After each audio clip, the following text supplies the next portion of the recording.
ایک بادشاہ تھا، اس کی 7 لڑکیاں تھیں۔ وہ ان 7 سے بے حد محبت کرتا تھا اور ان کے ہر آرام کا خیال رکھتا تھا۔ ایک بار جب دسترخوان سجا ہوا تھا، وہ سب لوگ ساتھ کھانے پر بیٹھے تھے۔ بادشاہ نے اپنی بیٹیوں سے ایک سوال پوچھ لیا کہ تم لوگ مجھے کتنا چاہتی ہو؟ بڑی شہزادی نے کہا، بابا میں آپ کو گلاب جامن کی طرح چاہتی ہوں۔ بادشاہ نے خوش ہو کر اس کو 4 گاؤں دے دیے۔ دوسری نے کہا، میں آپ کو برفی کی طرح چاہتی ہوں۔ بادشاہ نے اس کو کافی بڑا علاقہ بخش دیا۔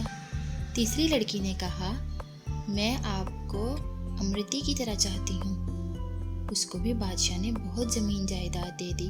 اس طرح وہ سب سے پوچھتا گیا اور سب کو مال و دولت ملتی رہی۔ 7ویں لڑکی سے جب بادشاہ نے پوچھا، بیٹی تم مجھے کتنا چاہتی ہو؟ تو اس نے بہت پیار سے کہا، بابا میں آپ کو نمک کے برابر چاہتی ہوں۔ یہ سن کر بادشاہ کو جلال آ گیا۔ کہنے لگے، سب مجھے اتنا چاہتے ہیں، تم نمک کے برابر؟ وہ بہت ناراض ہوئے اور چھوٹی بیٹی کو محل سے نکال دیا اور کہا، اب کبھی یہاں قدم نہ رکھنا۔ وہ جنگل کی طرف چلی گئی اور پتوں اور لکڑیوں کو ملا کر ایک جھونپڑی بنا کر وہاں رہنے لگی۔ بھوک لگتی تو پھل کھا لیتی، سوکھے پتوں کا بستر بنا کر سو جاتی۔ ایک دن جب وہ سو کر اٹھی تو دیکھا کہ رنگ برنگی چڑیوں کے پر ہر طرف بکھرے پڑے ہیں۔ اس نے ان پروں کو جمع کیا اور ایک چھوٹی سی پنکھیا بنا لی، چھوٹا پنکھا جو ہاتھ سے جل سکتے ہیں۔ اسی پنکھیا سے ہوا کر لیتی تھی۔ پھر دوسرے دن اس کو اور پر مل گئے۔ اس نے بہت سارے پر اکٹھا کیے اور کئی پنکھیاں بنا لیں اور جنگل کے کنارے سڑک کے پاس جا کر بیٹھ گئی، اپنا چہرہ چادر سے ڈھانپ لیا۔ لوگ آتے گئے اور پنکھیاں خریدتے گئے۔ اتنی خوبصورت پنکھیاں انہوں نے کبھی نہیں دیکھی تھیں۔ اب تو بھیڑ سی لگی رہتی۔ ایک بار شہزادے کا ادھر سے گزر ہوا، اس نے اتنے خوبصورت پنکھے کبھی نہیں دیکھے تھے، سارے خرید لیے۔ پھر شہزادی سے پوچھا، تم کون ہو؟ اس نے کوئی جواب نہیں دیا۔ اس کے خوبصورت ہاتھ بتا رہے تھے کہ اس نے کبھی کام نہیں کیا تھا، پنکھیاں بنانے میں اس کی انگلیاں زخمی تھیں۔ شہزادہ اس کے پیچھے جنگل آ گیا اور جب اس کو پتا چلا کہ وہ شہزادی ہے اور سزا کاٹ رہی ہے تو بہت غمزدہ ہوا۔ وہ اپنی سلطنت پر واپس گیا اور والدین سے سارا ماجرا کہہ سنایا۔ ان لوگوں کو بھی دکھ ہوا اور وہ اپنے بیٹے کی بارات جنگل لے کر آ گئے۔ دونوں کی شادی ہو گئی، مگر شہزادی اپنے والد کو بہت یاد کرتی تھی، وہ خوش نہیں رہتی تھی۔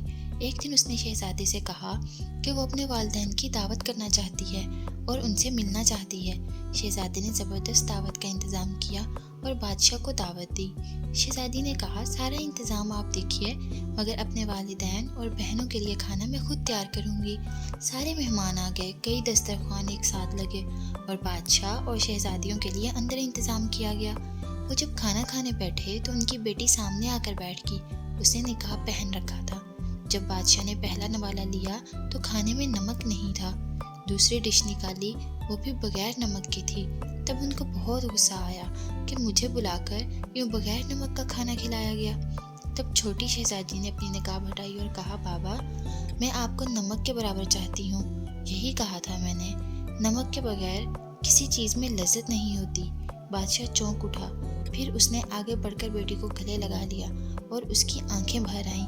بیٹی سے معافی مانگی تو شہزادی نے کہا، کوئی بات نہیں بابا، اللہ تو سب کا ہے، آپ پریشان نہ ہوں، اب میں بہت خوش رہتی ہوں۔